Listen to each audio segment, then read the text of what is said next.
அப்படியே சத்தமெல்லாம் அந்த காசு வச்சுக்கிடுது. இருந்தப்பா மட்டும் அவ்வளோ அந்த நாங்கள் டீ கூட வாங்கி கொடுக்க மாட்டீங்களா? தெரியும் தெரியும். சொல்லு, நான் சாயந்தரம் வாங்கி பஞ்சு பறந்துச்சு.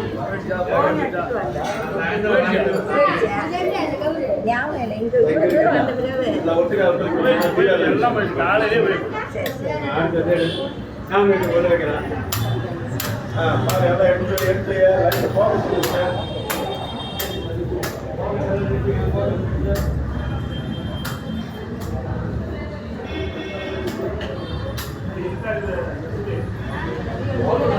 லைட் போட லைட் எழுதியா?